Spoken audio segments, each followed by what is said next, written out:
our goal as parents is to get to know the Father as best we can and learn how he relates to us as a loving Father.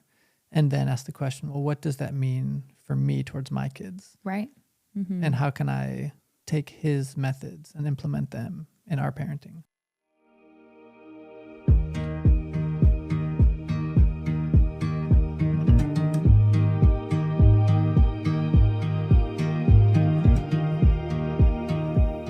Hey everybody, welcome back to another episode of Making History. My name is Brian. And I'm Katie. And we're the Hesses. Katie, how you doing? Doing pretty good overall. Yeah? Got a little bit of a scratchy throat. Yeah, which is a huge bummer considering we were just really sick a couple weeks ago. Thankfully, I feel mostly fine. But yesterday I had like a really sore throat and was super sniffly. And then today I'm a little bit stuffy and then my throat's just like itchy. Yeah. And it just like, I can feel it.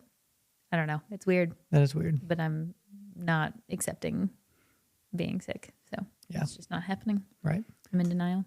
Yeah, thankfully, whatever you have doesn't seem to be lingering. Or... Yeah.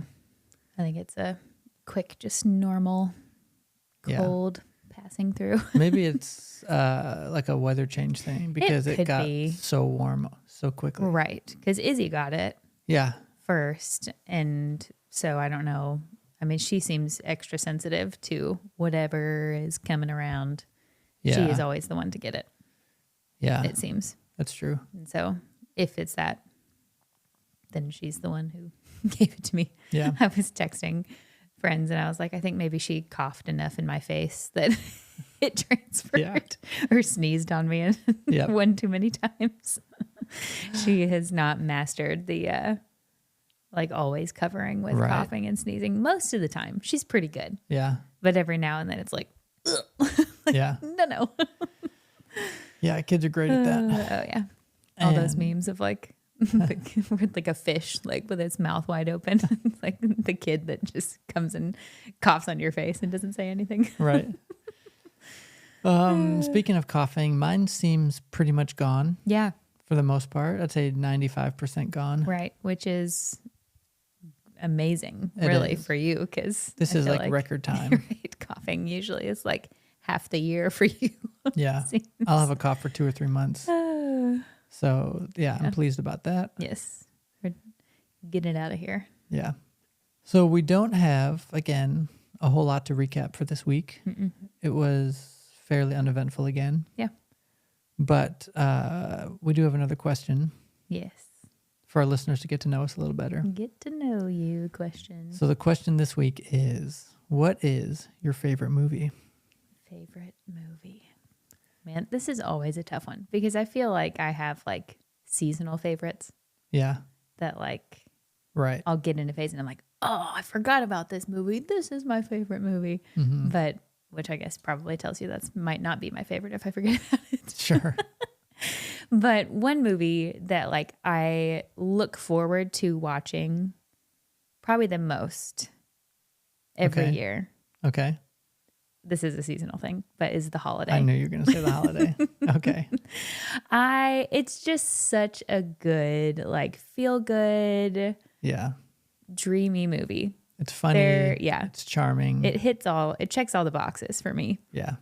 That like it's emotional in times that like I cry every single time I watch it. Sure. And I laugh every single time I watch it, and I feel happy. You know, like I feel like it just is the perfect movie. It is good. And I think part of the allure of it for me too is that it is like a Christmas time movie. Mm-hmm. And so like it's not like I'm going to watch this movie in June type thing. Yep. It just keeps the special magic to it. Yeah, I agree. I've only seen that movie really a couple times because I hadn't seen it before you had introduced it to me. Yeah. And even that was just a couple years ago. Right. But yeah, like I would never, if it was like June and you were like, hey, do you want to watch The Holiday? Yeah. I'd be like, no, I don't want to watch The Holiday. You can watch The Holiday. Yeah. But then like if you're just saying all around favorite movie, I'd have to say like probably the Lord of the Rings trilogy, which might be cheating because that's 3 movies. Right. Is there one that you like more than the others? I don't know. There are aspects of all of them that are like my favorite. Because I think probably the Two Towers. Yeah. Overall. That's mine too. But then the Return of the King is just so good. The ending is just perfect. Yeah. But then there's parts of Fellowship too. So it's like all of them. I don't know. I don't know which one I would pick. Yeah. Yeah. That's definitely my favorite trilogy as well. Yeah. Yeah. So what about you? So my favorite movie, and usually with these kind of questions, I have a hard time too. Yeah. Sometimes people ask a question like that, and I'm like, what movies have I seen? Right. Or they all disappear this always happens when people, like, we have friends coming into town and they're like, hey, do you have any restaurants that you recommend? Yeah. And I'm like, I don't know if we've ever eaten out. And I can't think of any. Where do we live? I don't know. Where have we eaten? It is true though. I don't know why that happens. I don't either. Anyways, back to the question. Yep. With this one, surprisingly, I have an immediate answer every time. My favorite movie is Interstellar. Such a good movie. It is just perfect. It is. It's so it's such an emotional roller coaster. Yeah. That like you are literally, I feel like every time we watch it, even though we've seen it so many times, I'm like on the edge of my seat, like, what's going to happen? Yeah. It's so good. Which it's been a while since we watched it. I know. We keep saying we need to watch it again. Yeah. Part of the reason is because it's so long. Yeah. And with a movie like that, I'm not interested in like, well, let's just watch like a third of it or half of it and then we'll finish it tomorrow. I'm like, I want to start it and I want to be locked in for the whole thing. Right. Yep. Is that, I've never really thought about this. Is this a movie that we could watch with Nora, do you think? Maybe. There are some like more intense parts. A little intense, but it's clean. We'd have to watch it one more time. Yeah. I feel like she's getting to the age where like when she gets to watch like our movies. I know. That's like the best thing ever. And I just can't wait for her to be old enough for us to like really introduce. Like I want to go through with her like Lord of the Rings movies. Yes. I'd love to go through like all the Marvel movies, at least like the good ones up until it hasn't been the same. Right. There are some things that it's like, nah, we can skip that one. Yeah. But like go through like the Batman movies and stuff like that. It's going to be so much fun for that. I want to go through the Indiana Jones movies with her. Oh, okay. Because that was such a big part of my childhood. Okay. Indiana Jones and James Bond. Yeah.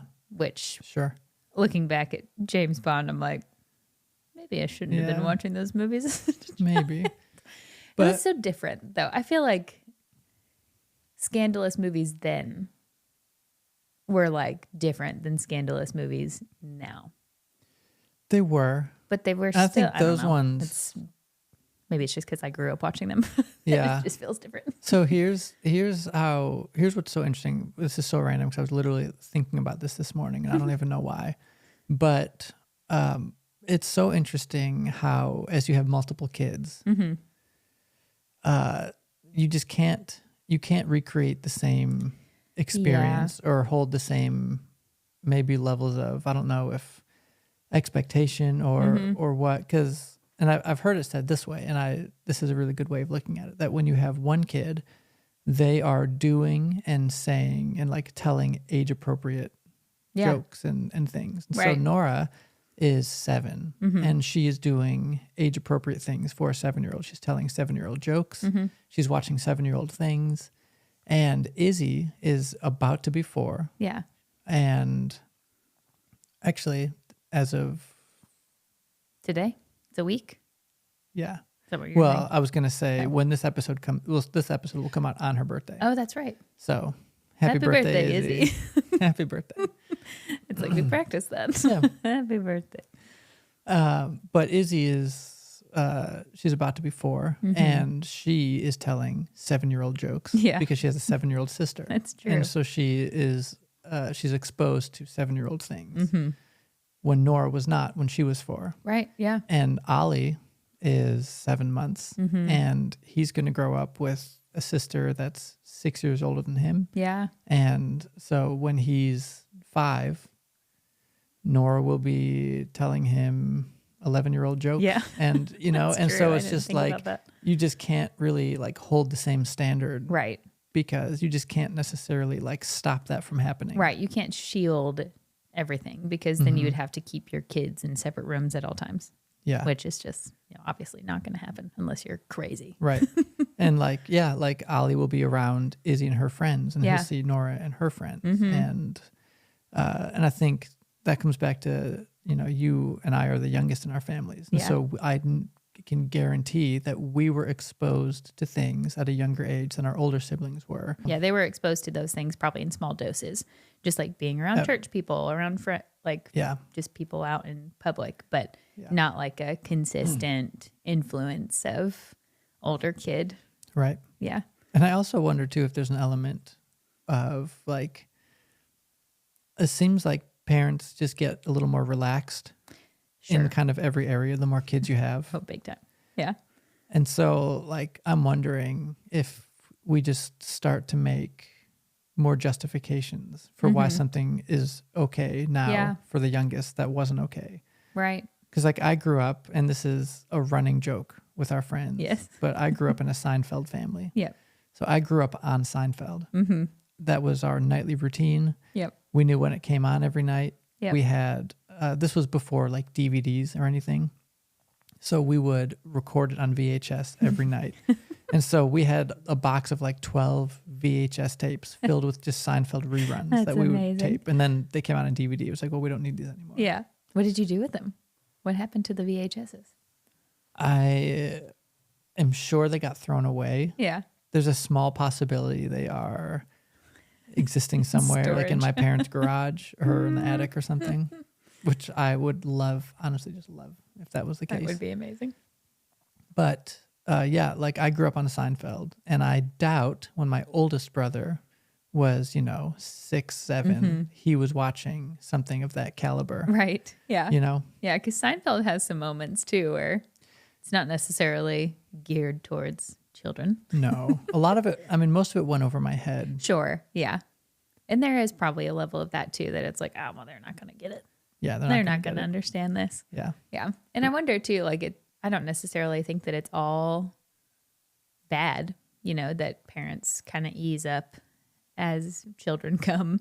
Obviously, there is some necessary shielding that needs to be done, but I think, there are some things that it's like, oh, maybe we were a bit harsh on that to begin with, and you kind of learn like where the lines are a little bit more. Because with that first kid, it's like, we have to protect them from the world. Yes. We have to shield them from everything. And it feels like so much pressure. And so I think probably as it goes along, as time goes along, as you're more experienced as a parent, it's like, oh, okay, well, this isn't actually as big of a deal as I felt like it was when this kid was 2 or 3.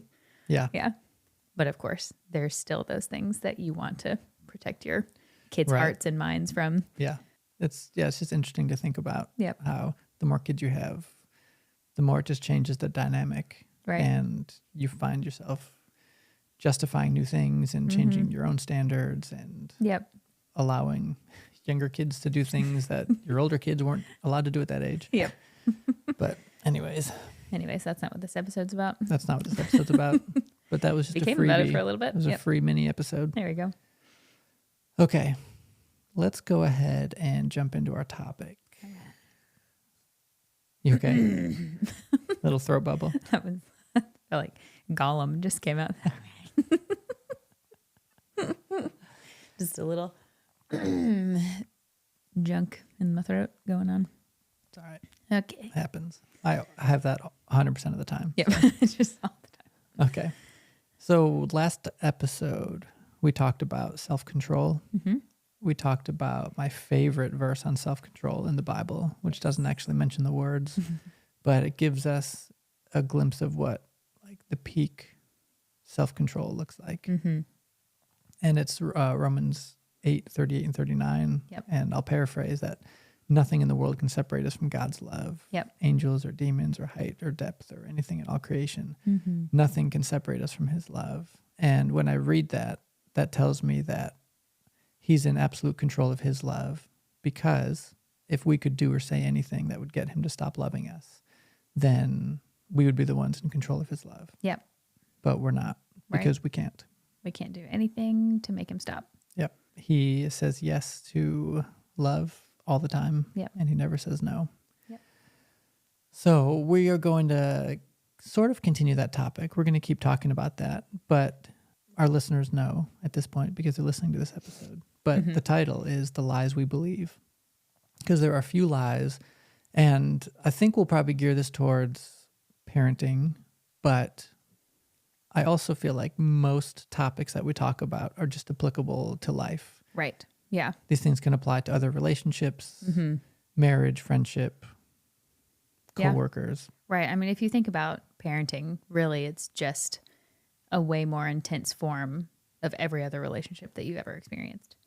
Sure. Because you are getting to know these tiny humans just because they're yours, just because, you birthed them. That sounded weird. Just because you gave birth to them doesn't mean that you know all the ins and outs of their personality. Doesn't mean that you know them perfectly. Just like when you're meeting a stranger, you know relatively nothing about them. Mm-hmm. And so you're getting to know them. You're getting to know relationship dynamics. You're getting to understand conflict resolution together and all the things. So like parenting, of course, there are different aspects of it than just meeting a random stranger on the side of the road. But it is, everything that you apply in parenting as far as like relationship things go can be applied to every other type of relationship that you have. Mm-hmm. Yeah. So let's go ahead and introduce the first lie. Okay. And I say the first lie because there are other lies that will follow in the coming episodes. Stay tuned. Stay tuned. This is part 1 of a series of which we don't know exactly how many there will be. Right. There might be some more that pop up. Yeah. There are a few that we know for sure need to be addressed. Yeah. And this one feels pretty prevalent. Mm-hmm. And I doubt that we've ever met a parent who has not dealt with what we're about to talk about. Mm-hmm. Sometimes we are aware that this is a problem and we work towards fighting against it. Mm-hmm. And sometimes this is a lie that people believe and that they assume is the truth. Yeah. And they assume that this is the right way. Right. I was about to say when you said that like every parent has dealt with it, I was about to say or needs to deal with. Or needs to deal with it. Yeah. This is something that confronts every parent we've ever met. Yeah. And the lie is that it's our job to control our kids. Mm-hmm. And it's something that is so easy to fall into. Yeah. And the reason that's true is because our kids do things that we don't want them to do every day. They do annoying things. Yep. They fight. They make messes that they don't want to clean up. Mm-hmm. They don't want to eat dinner. And instead of eating dinner, they'll walk around on the chairs and then fall off and hit their head at least once or twice a week. We're definitely not speaking from relative experiences this is here. Totally hypothetical. But it's true that kids do things that we don't want them to do. And it's really tempting as a parent to try to step in as an external source of control and decide that it's my job to control you and it's my job to make you do the things that I think you ought to do. Right. Yeah, it's so easy as a parent to see your kid doing something that's like annoying or just not an ideal thing that you would want them to be doing and just want to step in and make it all go away. Yeah. Just because you don't like it. Mm-hmm. Because, I mean, the fact is, like, we spend a lot of time with our kids. Yeah. Most parents spend a lot of time with their kids. Yeah. And so when you spend a lot of time with anybody, things that they do start to kind of grind your gears a little bit. You know, like you can love a person with your entire being and still we're human. So we do annoying stuff. Like, I'm sure there have been times that I've done something that you're like, I'd rather you not do that. You know, but I don't know. Honestly, you're not a good example. You really don't. Well, thank you. Yeah. But, you know, I'm sure I've done something to annoy somebody at some point in my life. Somebody somewhere has been annoyed Somebody by you, somewhere has been annoyed. And so it's really like, I think our immediate reaction, like we talked about the past couple of weeks, the difference of reaction and responses, our immediate reaction would to be just be like, stop it. Just quit doing that. And this obviously extends beyond just like annoying behavior. Yeah. To like actual things that like, oh, this isn't good. Sure. Like a sibling hits another one. Mm-hmm. It's really easy as a parent to think, no, it's my job to make you, using quotes, to make you do X, Y, or Z. Mm-hmm. It's my job to make you kinder to your sibling. Yep.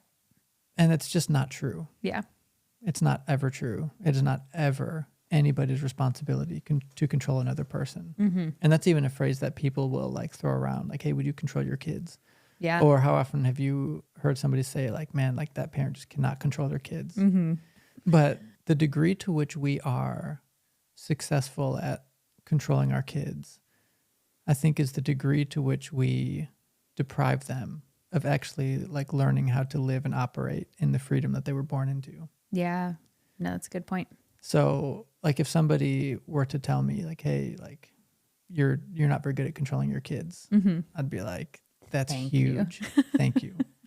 Now, what they would probably mean by that is that your kids are like, they're out of control. Yes. And of course, as a parent, I would hear that and I would think, okay, it's not my job to control them, but what can I start doing to teach them how to control themselves? Because that's what they were born for. Yeah.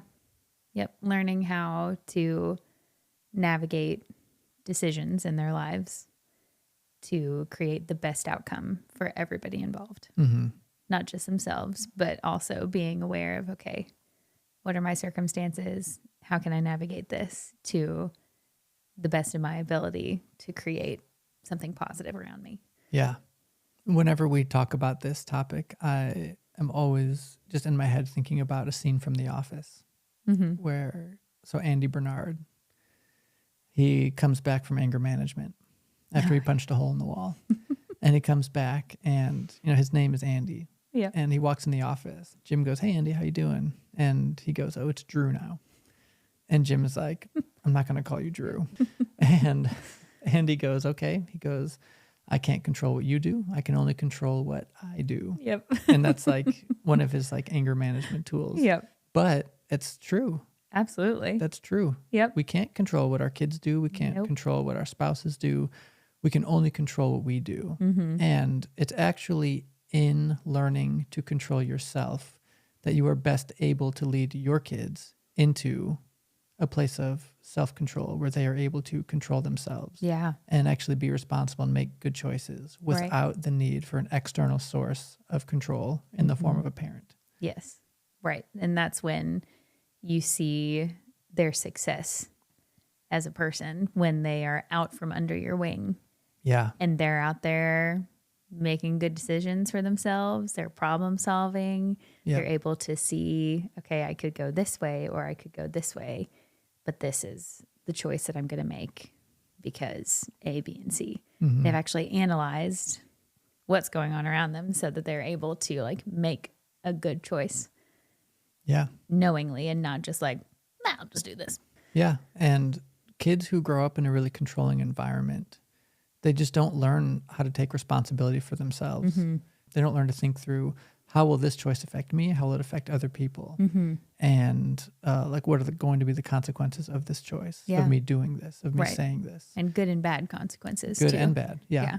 I feel like that just always needs to be clarified, that like consequences are not always negative. I think we use the word consequence more with negative circumstances, but with every decision, there are good and bad consequences. Right. It's just a result of what choice you've made. Yeah. We do use the word consequences a lot, but I wonder if outcome would be a better term. Yeah. Because every choice has an outcome. Everything that you do will have an outcome that will lead and like direct the course of your life. Right.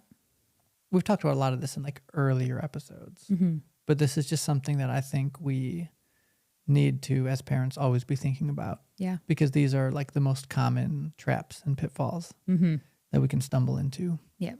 But on this topic, I always have to come back to the Garden of Eden and the two trees. Yeah. Because our goal as parents is to get to know the Father as best we can and learn how he relates to us as a loving father. And then ask the question, well, what does that mean for me towards my kids? Right. And how can I take his methods and implement them in our parenting? Right. Yeah. How can I mirror his actions and his choices as a father? Right. As best as I can for my kids. Yeah. What are his values? Why does he do what he does? Yeah. And so when you look in the Garden of Eden, you see very early on, you see his heart for his creation. You see his heart for people. Yeah. And, if you ask the question, why did God create Adam and Eve? I think it boils down to that he was looking for somebody to experience his love. Because he, within himself, there's this theological term, perichoresis. That means, and some people will call that like the circle dance. Yeah. But it basically means that like the Father, the Son, and the Holy Spirit were experiencing perfect community and unity and sharing of love within themselves. And so they looked for an opportunity to have somebody else be a part of that. Yeah. And so they created the world and they created Adam and Eve. And so Adam and Eve come on the scene and the Lord puts them in this perfect paradise, this perfect garden, creates just for them. Yeah. And in it, he puts two trees. And he put the tree of life and he put the tree of the knowledge of good and evil.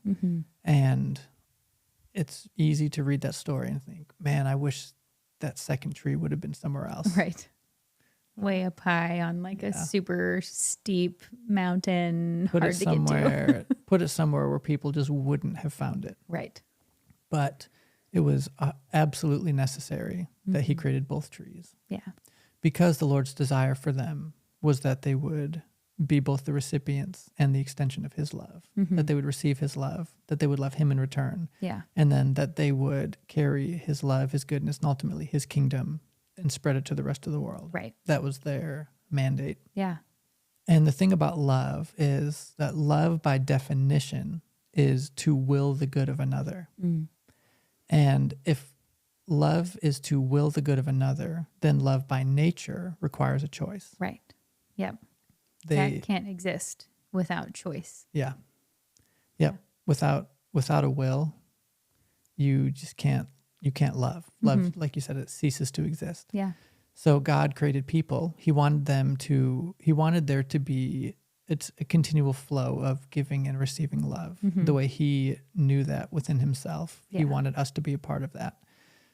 So he created Adam and Eve, and they had this perfect union with him, living in a perfect paradise. They had everything they needed.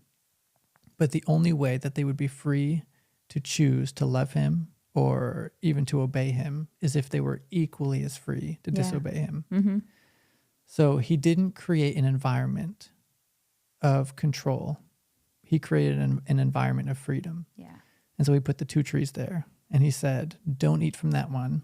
Right. He literally was like, all right, this is an option for you. This is why I don't want you to choose this option. Right. But you can have everything else. Like everything is accessible for you. Even this, if this is your choice. But here's why I don't want you to choose this. He gave a very plain explanation of like, this is all for you. Please leave this one alone. Yeah. He wanted a healthy relationship, and the foundation of a healthy relationship is love. It needs respect, trust, honor, and all of those things disappear in the absence of choice. Right. Yeah. It all just becomes control. Yeah. And we become puppets and robots. Yeah. And that's just that wasn't his vision. It wasn't his desire. Yeah. So he created an environment of freedom, and he set boundaries, and he let them experience the outcome of their choice. So the question then becomes for us, well, what does that mean for us as parents? What does it look like to create an environment of freedom in which our kids are free to make the choices they're going to make within the boundaries and the limits that we've set? Yeah.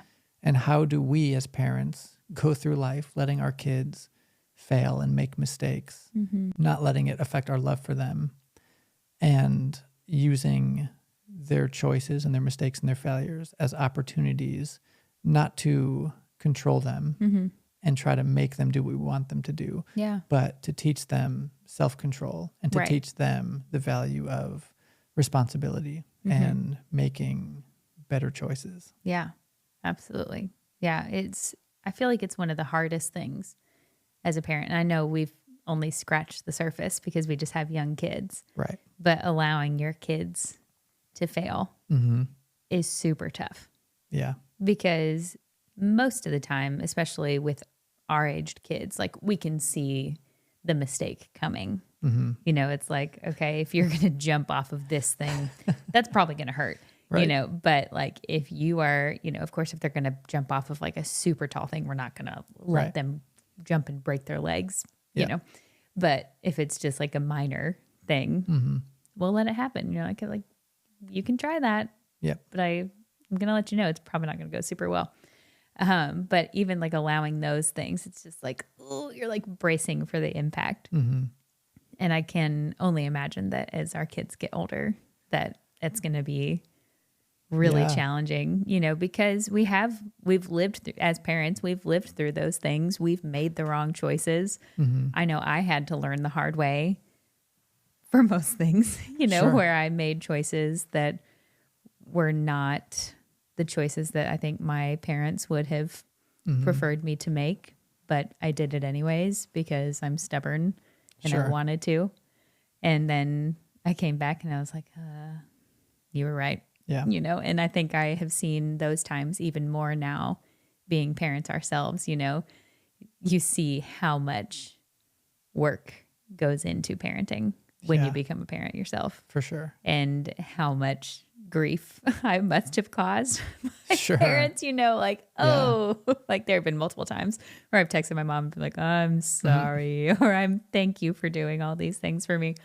But yeah, that's just a really hard but necessary part of being a parent is creating those, like you said, those boundaries, those safe places for them to be able to experience those freedoms, whether they choose wisely or not is up to them, but really giving them the opportunity to genuinely choose themselves and experience the outcome either way. Yeah. And as kids get older too, you kind of change the landscape of the boundaries that they have. Right. And that it's like pretty tight when they're really young. But like right now, like you said, our kids are pretty young. Our oldest is 7. And so we're not dealing with like major life-altering decisions that they're making. Yeah. Like her consequences are not going to be like, you might go to jail. Right. It's going to be like, you might not get to read a book tonight like for bedtime. Or like we're just not going to do like any video games for a couple of days, you know. But as they get older, like we do step into those more serious potential outcomes. Yeah. Like you said, like you could go to jail if you do this, or, you know, you could get pregnant, or you could X, Y, or Z. Yep. So our thought is, well, let's work really hard while they're young to help them understand self-control. Yes. To help them understand that they are the ones that are making the choices that they're making. That, like, how often do we tell either Nora or Izzy that, like, your sister didn't make you mad? Yeah. And she didn't make you hit her. She didn't make you scream. Yeah. I get that she was probably being annoying. Right. I get that you didn't like what she was doing. But like your sister doesn't have that kind of power over you. Right. You hit her because that was your reaction to what she was doing. She didn't take your hand and smack it into her own head. Exactly. Yeah. Yeah. And, you know, we've asked them the question, okay, well, and I know we've talked about this, but it's so helpful. So just in case anybody hasn't heard this, this has been one of the most helpful things in teaching our kids everything that we're talking about. But there are 2 questions. First question is, who's in charge of you? And so we've been very clear with our girls that we are absolutely in charge. Yeah. That's our job. It's our role. You're not meant to be in charge. You don't need to be the parent. You don't need to parent your sibling. You don't need to enforce consequences. You don't need to threaten to spank them, literally. I've literally heard Nora threaten to spank Izzy, and I'm like, that's just not so far out of your hula hoop. So far out of your responsibility. It is crazy that you think you need to be parenting her at that level, which is so funny because like we don't threaten to spank. No, that's like that is an unbelievably rare occurrence. Right, that comes like after so many different steps. Yeah, like so many different things come before spanking. So yeah. And I think even knows? In 2 episodes, the way I've kind of got it mapped out in my head, I think we'll talk about that more. Yeah. But it's just so funny. And they get these ideas in their heads. But yeah, we just want them to understand at a young age, you are responsible for you. Mm-hmm. I'm responsible for me. Mom is responsible for mom. Izzy's responsible for Izzy. Yeah. And yes, we're in charge of you. Mm-hmm. And then the second question we ask them is, well, who's in control of you? Yeah. And we teach them, okay, we're in charge of you, but you are in control of you. Mm-hmm. So everything you say, everything you do is a direct result. And I get that like your siblings or whatever, like whatever's around you, there is outside influence. Yeah. That is maybe making it difficult for you to be kind. Yes. And I get that. Right. I get that your sister's pushing so annoying right now. Yeah. I get that she's messing up everything you're trying to do. Yeah. I'm not denying the reality. Right. That you're experiencing something very annoying right now. And that it's making it hard for you to remain kind and gentle and patient. Yeah. Because we experience that every day as well. Yes, absolutely. Yep. So I'm not denying the reality of what's happening. I just need you to know that your sister didn't make you hit her. Yeah. She didn't make you scream. Yeah. That was just how you chose to react to what was happening. Yeah. And we know that like kids are impulsive. Mm-hmm. I think it's very irresponsible of us to expect high levels of emotional maturity. Right. Oh, absolutely. From young kids. Yeah. Kids are very reactionary. Yes. That's just in there. Yeah. You know, it's even from like an infant. Mm-hmm. They're hungry, they react and they cry. Yeah. They, get startled, they react and they cry. Mm-hmm. And so as the kids grow, it's our job as parents to teach them to transition from just living a reactionary life into living a responsible life. Absolutely. Because responsibility is not innate. Yeah. Responsibility is learned. And so it's our job to step in and give them the tools and teach them, like you said, that they are in control of themselves and that they have the will and the power to respond rather than just react to whatever is going on around them. Right. Yeah. Yeah. And it's holding 2 ideas in tension. And it's on one hand, it's understanding that I know you're not going to be good at this. Yeah. Because you're 7, you're 3. Right. You're literally not supposed to be good at this. You are not supposed to be good at managing your emotions. Yeah. That's just like you are hardwired, like you said, to be very reactionary, to be very emotional. So I get that.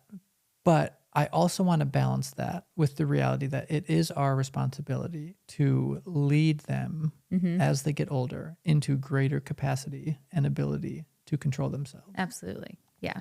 So it's those 2 things. I get that, like, you didn't know what else to do other than hit your sister. Yeah. Most adults aren't good at controlling themselves. Right. And rely on other people to manage their emotions and, their behavior for them. So I get that you're not good at that. But I also don't want to passively do nothing or say nothing because there's going to be a day. Right now we're dealing with, well, Izzy made me mad. She made me hit her because she was, messing up my craft stuff or, she was knocked down my tower. Yeah. Well, when she's 16, that will turn into, well, my friends made me go to that party. And so, we're not interested in raising kids with a victim mentality who blame shift. Because the thing about blaming people, all you're doing is you are outsourcing the responsibility for the quality of how you think and how you feel and how you act and how you treat others. You're outsourcing that responsibility to the people around you. Yeah. And you say, you're basically living in such a way that your actions are communicating, I can't change unless you change. Right. You get to determine if I have a good day today. You get to determine if I'm successful in whatever venture I'm pursuing. Yeah. there are people who are very unhappy that will find every opportunity to blame everybody else. Yeah. My kids for why they're just unhappy. Driving me crazy. My husband won't let me, blah, blah, blah. Yeah. But yeah, like we just want better for our kids. Yes. So this is how we're choosing to raise them. And this is what we're working really hard at. Yeah. I just thought of an example of, so a week or two ago, we talked about the victim mindset. And one of the things I talked about was one of the ways you can identify victim mindset is that you feel very limited in your choices. You see A or B in front of you, but you don't think to look for C or D. Yeah. And so practically how that looks with our kids often is, let's say Nora is doing something, she's building something with Legos or she's drawing a picture or something. And Izzy comes and she is disrupting what Nora's trying to do in a very annoying way. Right. And, to her benefit, she just wants to be involved. Yeah. But Nora's not interested in that. So when that happens, Nora sees two options in front of her. Either Izzy stops immediately or I get angry and I yell or I hit or something like that. Yeah. Those are the two options she sees.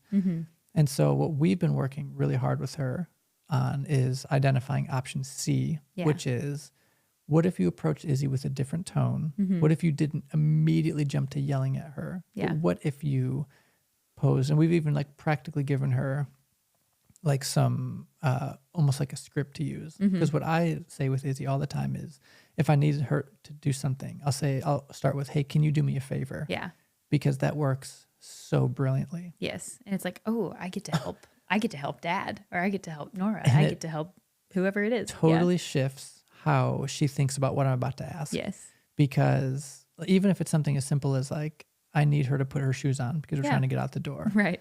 I could get into like controlling, rushed, hurried dad mode. Yeah.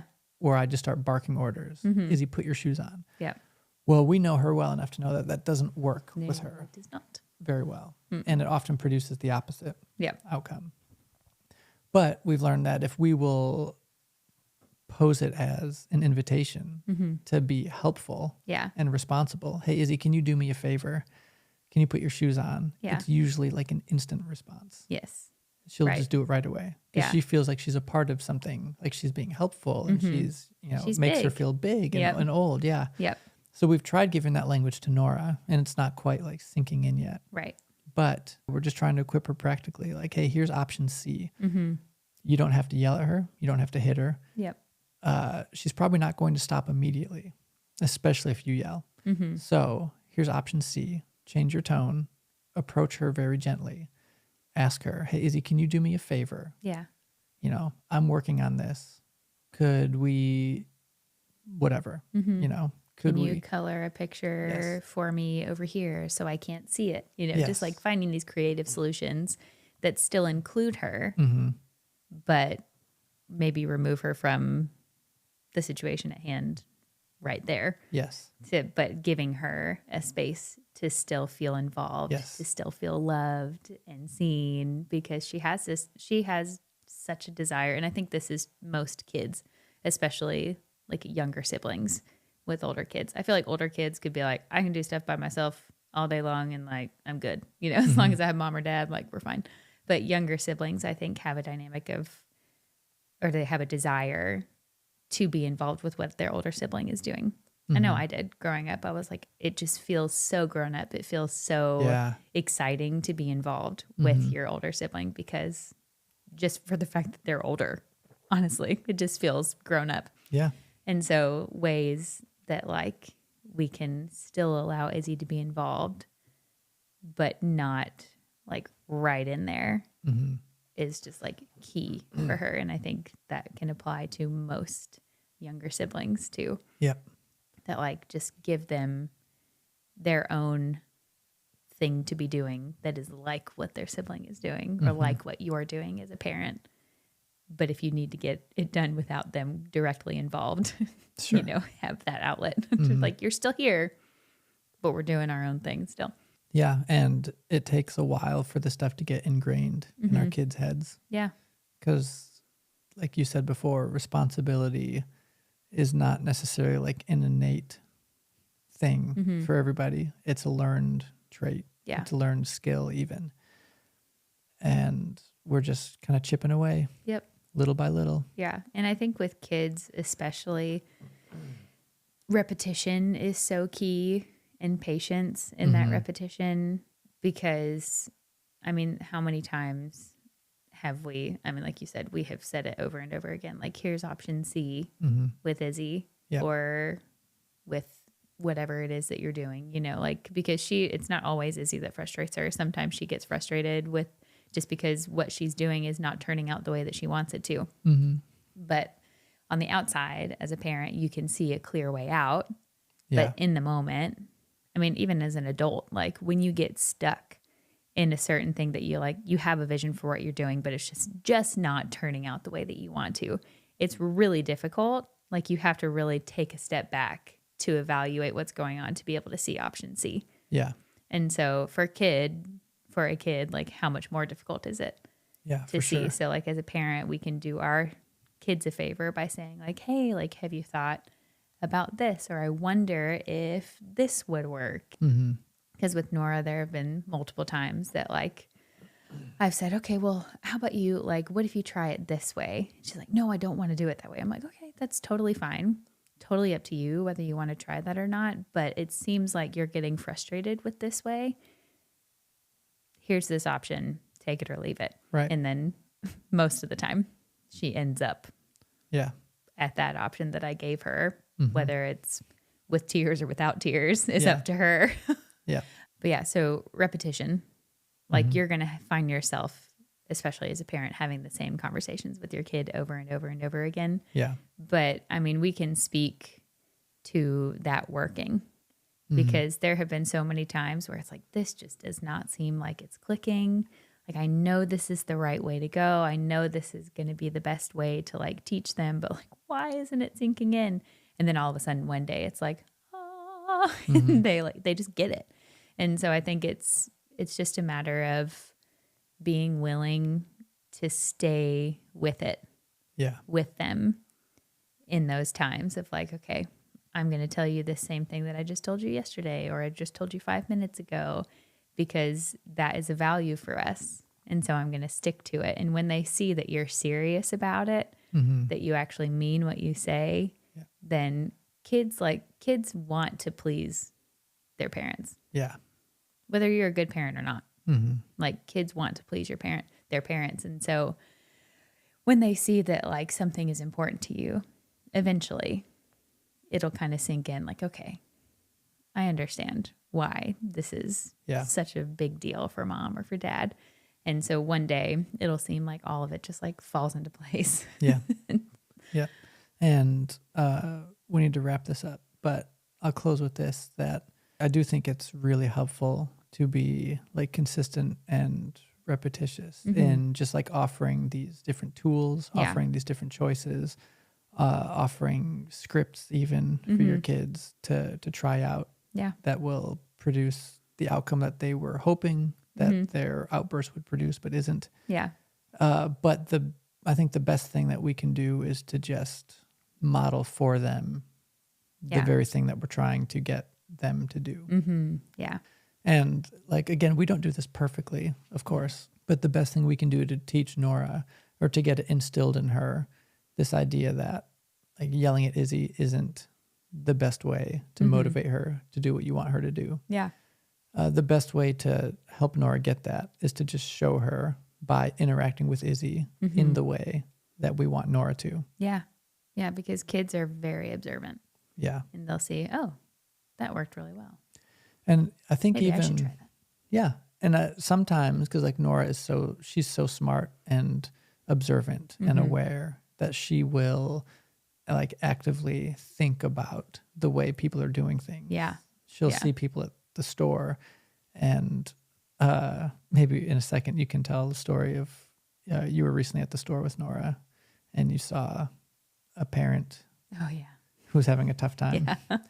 But, like, Nora does. But I think for a lot of kids who are not necessarily as, like, observant or aware, they still pick up on that stuff subconsciously because it's just the way things are done. It's just the way things are. Yeah. And they just have a natural tendency to pick up on that. Right. last thing. Go ahead and share that story and then we'll close it out. All right. So we were at Costco and just walking around, and I don't know.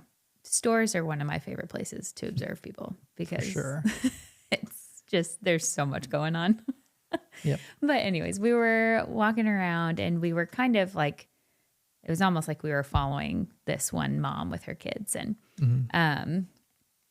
it was clear that it had been a long day. Sure. You know, probably not her best day. And we've all been there. But she was just like constantly like, stop doing that. Quit touching that. Get back in the cart. You know, it was just it was no like, hey, can you please do this? It was no like gentle voices involved. And I didn't say anything in the store. You know, I never, you know, I always try, if the girls say anything about it in the store, I'm like, well, hey, she's probably just having a harder day, or maybe, you know, maybe something bad happened to her, whatever. Give her the benefit of the doubt. Give her the benefit of the doubt. But we got home and I could kind of tell that, you know, the girls had like noticed a couple times. They were kind of like looking over like, what is going on over there? And the kids were being crazy. Like one of the little boy was like trying to stand up on like the seat where you put your legs through. Like he was being a bit like, it was dangerous. Sure. And so there were some times that it was like necessary for a little bit more abrupt language. But we get home and Nora was like, Mom, did you notice that one mom in the store? And I was like, oh, well, there were a lot of moms, you know. I knew exactly who she was talking about right away. But I wasn't going to be like, oh, you mean that mean mom? You know, not going to play into that narrative.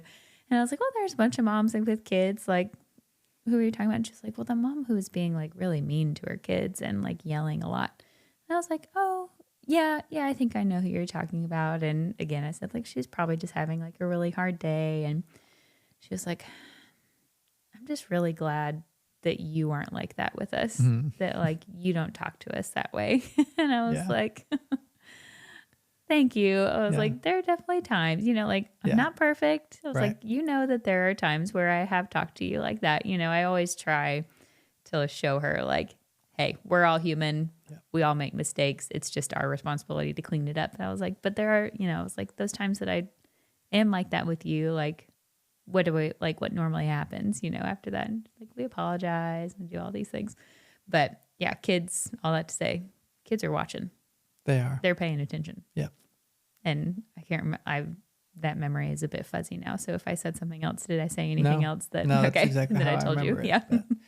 Yeah, they're watching. Yeah, for sure. Okay, well, I think that's going to be it for this episode. A couple things we want to mention. Katie, would you actually hold that up for those of you who haven't seen or haven't heard? We recently released a children's book. We did. Our first one. And it has been really well received. It has. Yeah. We've had lots of good feedback on it. Yeah. Been super pleased. Yep. It's been very encouraging. So thank you, everybody who has bought and loved the book. Yep. Thank you for everybody who has left us a review. Yes. Because that's extremely helpful. So helpful. And we always put a link in our show notes to our books and to social media. If you want to write us an email, send in a question, you can do any of that there. But we just wanted to mention this again. It's been a really great resource for a lot of people. Yeah. We've had people telling us that their kids just want to read it every day. Yeah. And so if you don't know what it's about, it's called What Does God Say About Me? Declarations for Kids from A to Z. And we take kids through the alphabet, and every alphabet has a declaration about themselves that we believe to be true based on how we know that we were created in the image of God. Yeah. So I am amazing, I am brave, I'm creative. And we work through the whole alphabet. And it's just a way of teaching kids to think about themselves the way God does. Yeah. Right. Which is just such a powerful tool, because I think there's just so many things that are thrown at us as we go through life. Just opinions from friends, even things that we say as parents that could be either it was meant that way or it was taken the wrong way that was harmful or hurtful. So these things, when we can align, we can help align our kids' thoughts about themselves with the way that God thinks about them. It's just setting them up for such such an easier time of like knowing who they truly are created to be. Yeah.